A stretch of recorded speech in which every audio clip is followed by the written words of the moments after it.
So when you're a tourist, for instance, you can go to a nice restaurant dressed badly, which by local standards can mean that you're an American in a loud shirt, or shorts, flip-flop shoes, really casual. And hey, you're a tourist, pretty much everyone will ignore it and no one will say anything, you get by with it. But you have to realize that, say, for the people that are in a proper restaurant with you when you're dressed like that, they don't appreciate it. You may not say anything, but they don't appreciate it. You're just a clumsy tourist. So being aware of things like the fact that in many countries, adults don't wear shorts. You don't go to a nice restaurant with flip-flops, and you don't go to a nice restaurant in a t-shirt. Be aware and dress properly. It's a subtle thing, but your acceptance level from the people around you will increase. They appreciate the fact that you're showing that you know how you're supposed to behave in this country. So that's one example, I would say, of tourist versus guest. Perhaps the most famous country for this is Thailand. You'll see lots of young people that think Thailand is some kind of mecca for misbehavior, and that would include, say, womanizing, drinking too much, being drunk in public, doing drugs, dressing badly or hardly at all, parading around in shorts only when everybody wears a shirt. All this type of misdeed. And people think like, oh, Thailand, it's super tolerant. Well, they're tolerant of you because they know you're an ignorant, badly behaved tourist who's a poor representative of your country. In fact, in Thailand, those behaviors are not sanctioned any more so than they are in any other country.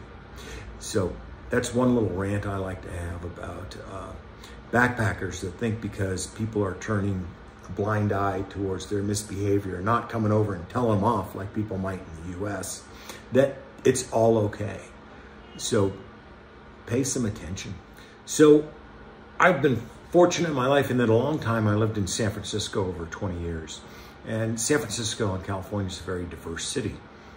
Population is about 1/3 white, 1/3 every sort of Asian, 1/3 mixed Latino, and the remaining percentage black. And living there for so long, you end up in the melting pot. And I had a lot of Asian friends and Latin friends.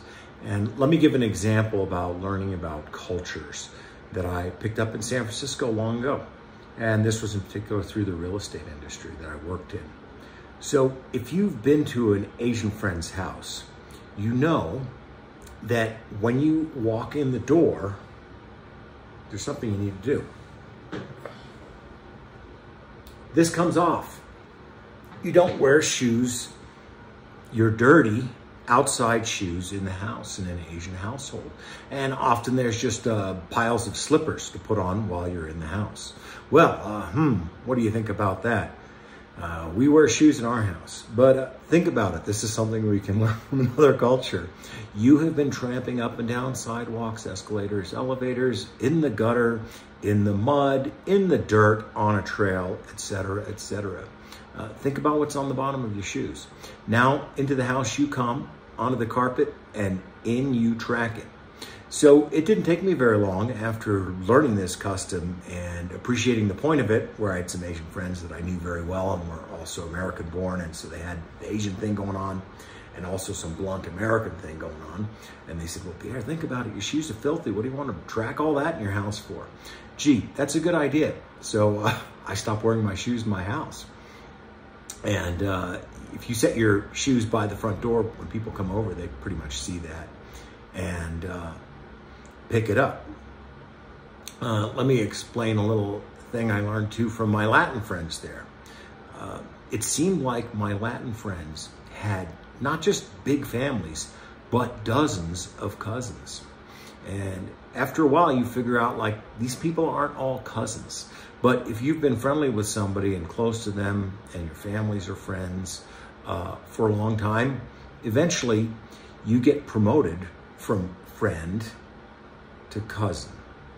So just a couple little examples you can pick up in the US. And, you know, maybe you weren't raised with those customs, but if you spend some time trying to understand it, it can be a good idea, like taking your shoes off in the house, or quite endearing that when you find out you get promoted to cousin or maybe even brother.